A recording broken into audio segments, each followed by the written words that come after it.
Hello, everybody. Come on, come all, Raider Nation. Welcome back. My name is Rodney, and if you already knew that, thank you so much for coming back and watching another video, live stream. Whether you're watching live, 7 p.m. Mountain Time. I got to stop saying Mountain Time because I'm probably the only one here with that time. 9 p.m. Eastern on your Friday night before you're going out to the club, before you're going out to see a high school basketball game, whatever you're doing. Thank you for joining me here live. Let's get it going in the chat. I'm going to be leaning on you guys toward the end of this episode of Raiders Daily. We're going to be talking about the blueprint for the offseason, the John Spytek of it all, the things that he said, and some words that former Raider Josh Jacobs had about the organization pre Pete Carroll, Brady, and Spytek, especially around the Josh McDaniels, Dave Ziegler tenure, that I think has a lot to do with how we see the organization now and how we're running things moving forward. I already see people in the chat. Hello, how we doing? If you're watching after the fact on YouTube, comment away because I look at those comments all the time to use in future videos, whether it's on here on Bleacher Report Live or after the fact on YouTube. And if you don't know, I have a YouTube channel, ALLaBorde Raiders. Check that out if you'd be so kind. How's everybody doing? Are we feeling good? I'm going to take a drink of water before we get started here, because I have a real philosophical episode for you guys today. And it has a lot to do with the comments that Josh Jacobs had about his negotiating um, with his agent trying to get a new contract from the Las Vegas Raiders when it was time to pay him. And Dave Ziegler and Josh McDaniels were the GM head coach. I mean, Josh McDaniels probably had final roster say on everything. But Josh Jacobs has a really important things to say, and I wrote a bunch of stuff down here, and I want to talk about what he said specifically, and we're going to get our first poll going here soon, and how it relates to what I think the key is to building a really great foundational roster, something that the Tampa Bay Bucks have done really well, and Spytek had a front row seat to, and it has a lot to do with keeping your homegrown talent. And that doesn't mean guys that you drafted and then have to give second contracts to, although that is a big part of it. It also means guys that you signed in free agency, a la Robert Spillane, who have played so much better than you thought they would, so much better than they thought they could in their previous team. And now you have a chance to keep them or let them go to a third team that they're not playing for. Now, look, I guess some people could say, well, Josh Jacobs is lying. I don't think he's had any reason to lie about what he said. But in that article, he basically said, look, they were going to franchise tag me. They weren't picking up my fifth year, yada, yada, yada. And he was like, all right, sweet, let's roll. I thought I was going to play a couple games and then sit out and not get hurt and then play a couple more games. And they were like, all right, thanks for your service. See ya. He played the whole season out. He won the rushing title. He had like 20 touchdowns. He had one of the better Raiders running back seasons in a long, long time. He had that 300-yard rush game against the Seattle Seahawks, and Pete Carroll, I think, broke Bo Jackson's record. That was the game where Bo ran into the tunnel, I think, and ran over Boz. And he said, when it came time to negotiate for my contract, I walked into the room and they said, here's what we're offering. And it was 3 years, $30 million. And he said, really? I've got 8 other teams offering me at least that, if not more. Now, if you know what he ended up signing in Green Bay, it was 4 years, $48 million, $12 million signing bonus. His signing bonus was more than what we were offering him per year. And he said, look, I want to do my best to try to stay a Raider. I don't want to leave. I've been loyal to this fan base. I've been loyal to the team that drafted me in 2018, right? Is there any way we can start at 3 for 30 and then build up our incentives? If I hit these certain marks, I can get a little more. And from his words, they said to him, no, it's 3 for 30. And he was like, all right, I'm out. I'm going to go to the Green Bay Packers, who are valuing me more than you are. They have more loyalty to me than you do right now. And you've got the money to dish it out. We definitely did at that time. And he walked. And he went to Green Bay, a better organization, and they won a lot of games. And they made the playoffs. And I think that is a cautionary tale of people coming in and taking over a roster. And even if you have good players in place, those regimes being too brazen, too bold, too arrogant, too short sighted to understand how important it is to keep homegrown elite level players. Doesn't matter if you were the person that drafted them. You don't need to have your sticky little fingerprints all over this roster to get credit for it all. So here's my initial question to you as I push this poll out here and pin it. How important is it to re-sign homegrown talent in free agency? And we've got three options there. You can comment your fourth. And like I said, comment away in the chat your thoughts on all this because I'm going to be leaning on you guys toward the end of the episode to fill out this last portion here with questions that you have Raider based. I have a pretty good example of a time where the regime really frustrated me. I didn't push this out again. Okay, it's pushed. It's not pushed and out there. When Josh McDaniels and Dave Ziegler came in, similarly with John Gruden, but the difference between John Gruden and Josh McDaniels is that John Gruden was like, I want to make this my own roster. We're going to rebuild this thing from the ground up. So if you're going to rebuild it, all right, get rid of everybody, keep the quarterback, I guess, and rebuild it. I wasn't the biggest fan of how he went about that. I would have tried to keep Khalil Mack and Amari Cooper, but it is what it is. We rip it down to the studs, whatever. Josh McDaniels was not rebuilding. He came in and inherited a playoff team, a team that won 10 games and was within 6 yards of going to overtime against the eventual AFC champions. And he comes in, and one of the first transactions he does is he gets rid of one of the most beloved Raiders on the roster, one of the best players at his position, Alec Ingold, who was a Pro Bowler at fullback. Alec Ingold went from undrafted free agent, discovered by John Gruden, who was on the roster for a couple of years, who became a Pro Bowler, who was jumping over people, who was leading the way for Josh Jacobs, who was involved in the pass game and the blocking or the running game blocking. And they let him go to bring in Jakob Johnson, who was not a good fullback. And that was my first red flag inkling of like, ooh, we're not just going to keep the best fullback in the league or the second best under Kyle Juszczyk. We're going to go get your Patriot guy. Okay, we'll see. Jakob Johnson wasn't very good. And by the end, he was too hurt to even play. And that drives me insane. Just because you hire a brand new coaching staff and this new coaching staff comes in doesn't mean you have to completely flip the roster on its head. And I do think McDaniels and Ziegler coming in and then having that discourse with Josh Jacobs, look at how it ended up, right?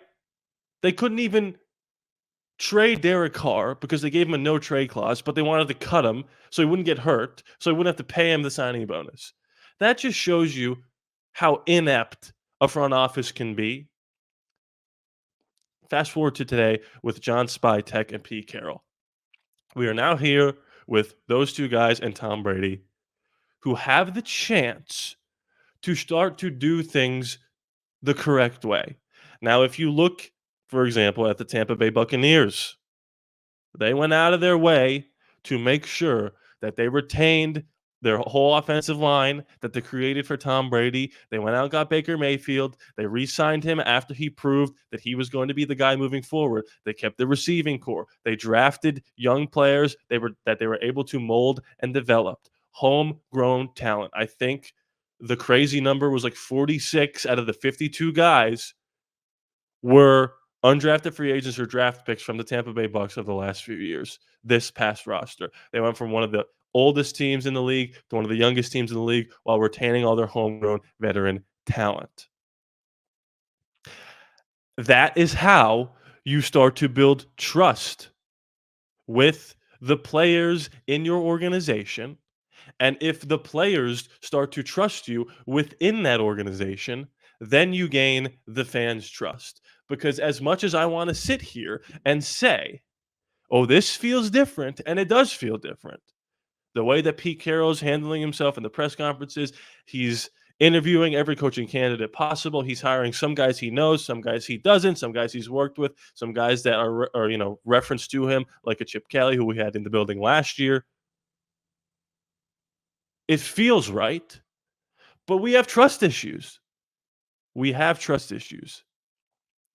So, all that to say, the important thing here is that the blueprint that we must follow this offseason, in my humble opinion, and I see that 67% of people say it should be a top priority to re-sign our homegrown talent.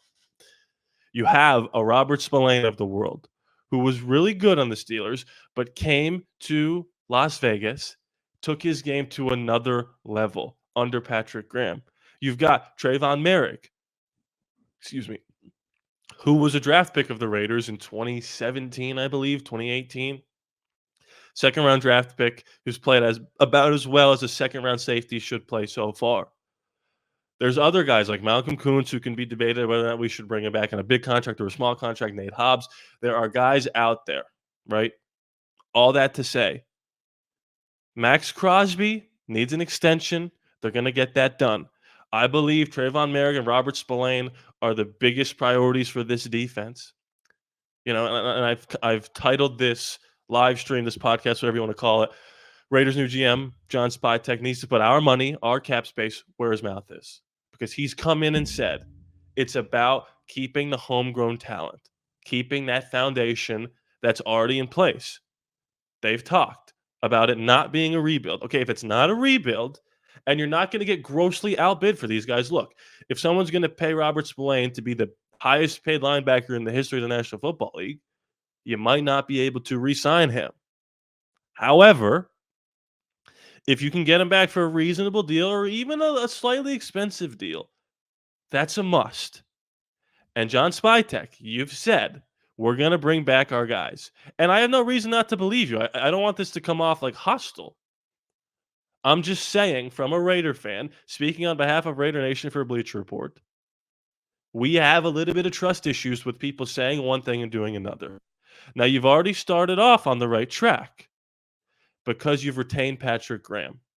And not only did you retain Patrick Graham, but you gave him a significant pay raise. I don't know what the number is, but all reports indicate that he has a significant pay raise. That's a good start. You keep the guy that has a relationship with all these other guys. So they're more likely and inclined, the players that we have available in free agency, to come back, right? Good start. I talked about trust a lot too. And I'm going to end this poll right now. 67% of you say top priority. It's interesting that 33% say it doesn't matter. Good players are good players. I don't disagree with you.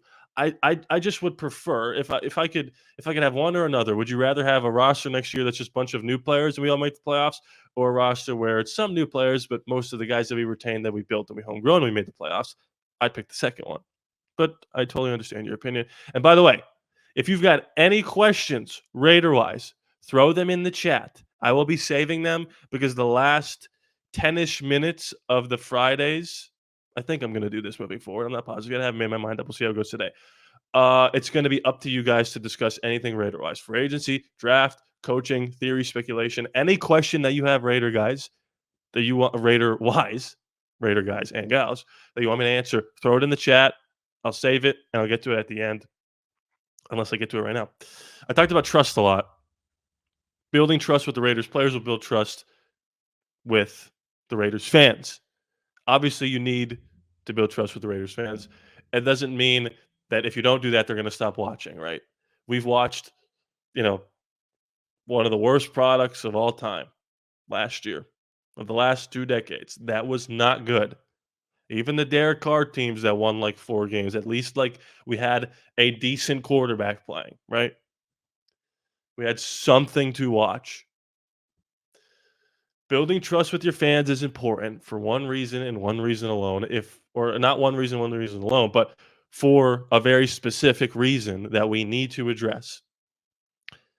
And I was watching CC Sabathia on the Rich Eisen show a couple days ago, Raider fan, and they discussed home field advantage. And CC said something that was I think is true.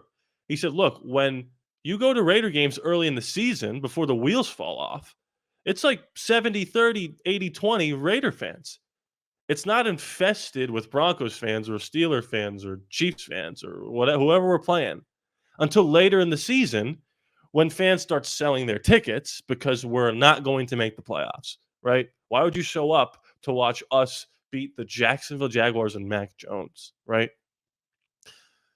But it is interesting if you go watch highlights of like the Week 18 Chargers Raider game where it was win get in or tie and the Steelers are out. That was mostly Raider fans. If you watch us early in the season, Raiders against the Saints, or no, not that was COVID. Raiders against the Ravens, Zay Jones walk off touchdown, and Ravens fans travel well. They're everywhere. It's mostly Raider fans. It isn't until the wheels fall off, right? That's at least where I see it. So here's my next poll as I talk about gaining the trust of the fans moving forward by retaining your homegrown talent. Is it even possible to have a good home field advantage or real home field advantage in Vegas? And the reason why I want to bring this up specifically is because Pete Carroll, our new head coach, maybe cultivated and created what is the most iconic home field advantage of the last 3 decades in the 12th man up in Seattle. I struggle to say that it's not entirely impossible, but it's also hard for me to right now completely be convinced that we can get to a Legion of Boom. Sorry, not a Legion of Boom. A 12th man level Seattle Seahawks black hole like we did in the Coliseum. And Pete Carroll said, before Marshawn Lynch interrupted him by yelling, we have a lot of other fans in our stadium a lot. And it's on us to give a good product, but it's also on you guys to show up. I think that's true. It's a two-way street. And again, building trust. Just because you sign your homegrown talent doesn't mean, okay, now we're going to show up. You got to be good, obviously. But in order for us to buy into whatever this vision is moving forward, you need to do what you say you're going to do. If this is truly not a rebuild, right? If this is truly, we're going to re-sign our homegrown guys, we're going to flip over every stone, leave none unturned. Is that how you say that? Try to get a quarterback in here that can be competitive, whether that's a rookie, whether that's a veteran, whether that's a combination of two, through free agency, through the draft, through a trade. No matter what, we're going to put our best foot forward. If you start to see that happen, Raiders fans, in this offseason, and on paper, the roster starts to fill correctly, if they hold up their end of the bargain, it is now on us to start to show up. And even if we lose some games, it's about how it looks because it's not very easy to do what the Commanders or the Texans did. Go from having the second pick in the draft to winning the division. I guess they didn't even win the division, making the playoffs and winning a playoff game the year after. That's not the blueprint for all this. I don't want us to get this Patrick Mahomes-itis where, oh, we got to find that. We got to find like that. Patrick Mahomes doesn't exist. The next version of that could be a Jaden Daniels or a Joe Burrow. But you got to do your due diligence to find your next great whatever. Same thing goes with how this rebuild, retooling, flip of the script roster-wise goes for us. Don't expect, no matter how good the roster looks on paper, to just start kicking everybody's butt. Again, that's not how it works. But if we progress to the level of competitiveness that we've seen Pete Carroll and Chip Kelly and Patrick Graham be able to do individually, if they bring these powers together, right? And we see progress, they've held up their end of the bargain. Spytek put his money where his mouth is. Pete Carroll put his money where his mouth is. It is now on us to show up and not sell those tickets. With all that being said, I do think this poll having some fluctuation makes a lot of sense. Look, Las Vegas is Las Vegas. When they moved there, it was a business decision. It wasn't because Las Vegas is the place where there's the most Raider fans. If it was about keeping home field advantage, the best it can be, creating that 12th man, they would have stayed in Oakland. But Las Vegas said, here, you could have the best stadium in the league, second or third best stadium in the league. You have the best facilities in the league. You're going to be influx with cash to be able to pay guys like not Brady, John Spytek and Patrick Graham and Chip Kelly. Give Patrick Graham a significant pay raise, make Chip Kelly the highest paid offensive coordinator. All that is possible because of the new ownership and because of the move to Vegas. But we all know that Vegas is a touristy city. There's going to be people that are going to be there for bachelor parties and for weddings and for a night out on the town that are like, oh, we're not Raiders fans, but are there tickets available? Oh, this guy's selling the season tickets. Yeah, let's get some 50-yard sideline seats and wear our Bills jerseys. And it's like, what? So I do think where I fall on this spectrum is to a point. Even if we are great, it's going to be close to 70-30, maybe 80-20. Now, when the Raiders were okay, good, toward the end of the Derek Carr era where they made the playoffs that year, it was like 70-30, 80-20. Now, they weren't great. If they become the Kansas City Chiefs, or even if they become a version of the Chargers this year where they're just physical and violent and it looks like Raider football, I think there's a real chance that this home field advantage can come back and flourish. I just don't think it can ever reach the heights of something like Seattle because if you think about Seattle, like they lost the Supersonics, right? They have the Mariners, they have, a soccer team, I think, the Seattle Sounders or something like that. The FC Sounders, isn't that a thing? And they have the Seahawks. That's basically it. They've got some college teams, obviously, but in Seattle specifically, and they have the WNBA team, but that's still growing. That's the only thing they have there to latch onto that brings them to the national level of the rest of the NFL. It's like Green Bay. It's like Green Bay has the Packers. That's it, right? Vegas has literally everything you could ever hope or dream or have a nightmare of in that city. So you need to be, here we go, committed to the highest level of excellence to be able to convince these season ticket holders to hold up their end of the bargain, right? I do think it's possible, but it has every little bit to do with how we move in free agency and the draft. If this looks like a complete crap show, to keep it clean, like sometimes it looked with McDaniels and Ziegler, especially with Gruden and Mayock, it's going to be hard for me to buy into all the rhetoric that they've been spewing in these press conferences. But the second they go, guess what? Robert Spillane, you're a Raider. Guess what? Trayvon Merrigan, Malcolm Kuntz, you're coming back. And we've drafted the best player available with the 6th pick, or we moved up to get the quarterback, or we traded back and got more capital. We traded for Matthew Stafford. We signed a Sam Darnold or Justin Fields, and we introed them the press conference. And Pete Carroll said, I told you, Raider fans, I'm holding up my end of the bargain. Me and Spytek and Brady have said this is not going to be a rebuild. This is going to be a retooling. That's what Dwayne Wade said about the Jazz. We're not rebuilding, we're retooling. And then they traded Mitchell and Gobert, and they stink. The second I moved to Utah, they stink. They've been good my whole life. I live in Pennsylvania. I come to Utah, they stink. Maybe it's my fault. Maybe I should move out of a place that's close to Nevada.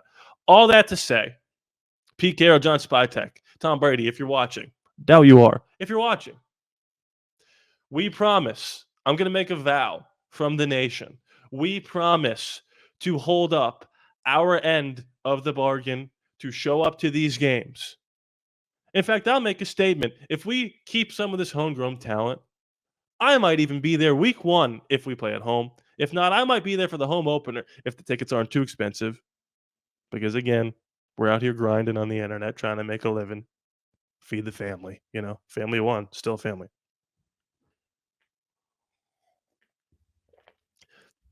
But Raider Nation needs to see results. No doubt about it. No doubt about it. Okay, so look, I was able to kind of talk for most of my time here. I'm supposed to be here for about a half hour. We got about 5 minutes left. Okay, Raider Nation. I know there's some people here watching. You're lurking. Do you have any questions for me? If not, tell me. Say, get the heck out of here. Go live your life on this Friday. I got a club to go dance to some music to. I don't even know what I'm saying. If there's people watching and you have questions for me, I will answer them. If not, we'll hop out of here. We'll have a great Friday night, and I'll see you this time Thursday and Friday. But I see people here in the chat. I'm going to give you a chance to ask a few questions. If not, we're going to hop out of here. But I guess I'll just recap what I was saying. It's all, and honestly, all lies on John Spytek. If he is the Ben Johnson of GM candidates, right? The highest sought after candidate GM wise this cycle and last cycle, honestly. I heard his name a little bit. It's on you, bro. Start wheeling and dealing.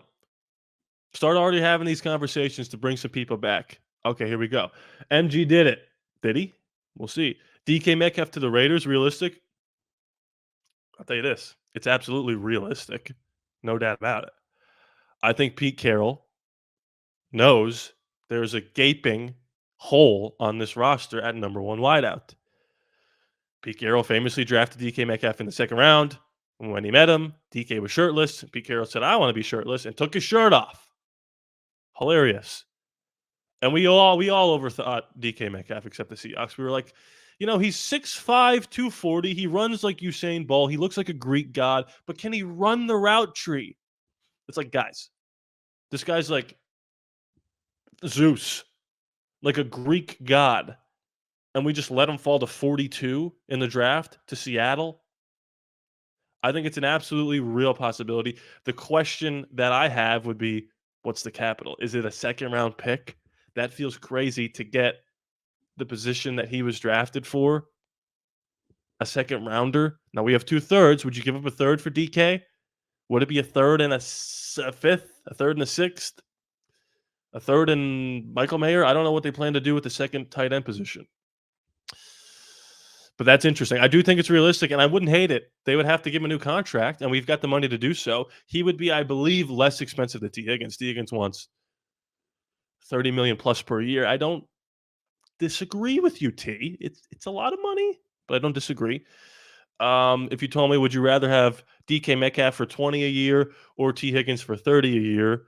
You don't have to give up any draft capital to get T. Higgins. I think I still might take DK just because he's proven to be able to do it with Russ and Geno. T. Higgins has had the benefit of playing with maybe the best quarterback in the league in Joe Burrow. Didn't win the MVP, but he probably should have. Although, congrats to Josh Allen. I think I might take DK for a third rather than T. Oh, I don't know. That's tough. I mean, they're very similar players, too. T. Higgins is a better player. $10 million better? I don't know. Good question, though. Here's what I will say. You just reminded me. The big game is this weekend. I don't know if I'm allowed to say what it's called on here because YouTube is weird with that. The game that's super played in a bowl. Obviously, everybody in this chat is rooting for the Eagles, right? This just drove me crazy. I'm sorry. Maybe I'll go get on my soapbox here for a second. This drove me crazy when it was Chiefs, Niners, and Raiders fans. Some, not all, were like, I don't know who to root for. I don't know. There is no world in which you root for the Kansas City Chiefs under any circumstance. I don't care if it's the Niners, the Patriots with Tom Brady, the Eagles with Syria. You do not root for the Kansas City Chiefs. I understand if you grew up in the Bay Area, Niners fans are probably really annoying. Guess where I grew up? Pennsylvania. Eagles fans, not great. We push past it. Fly, Eagles fly. Saquon, Jalen Hurts, A.J. Brown, Devontae Smith. We got this thing. Jalen Carter, Cooper DeJean. You need to lock in. Stop the 3P. We need to preserve Tom Brady's legacy. I never thought as a Raider fan I'd be saying that. But Tom's a Raider now. We need to preserve his legacy. We can't let Mahomes catch him. Fly, Eagles, fly.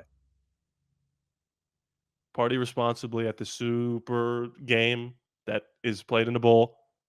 Have some fun. Call off sick Monday if you're sick. I don't know what I'm saying.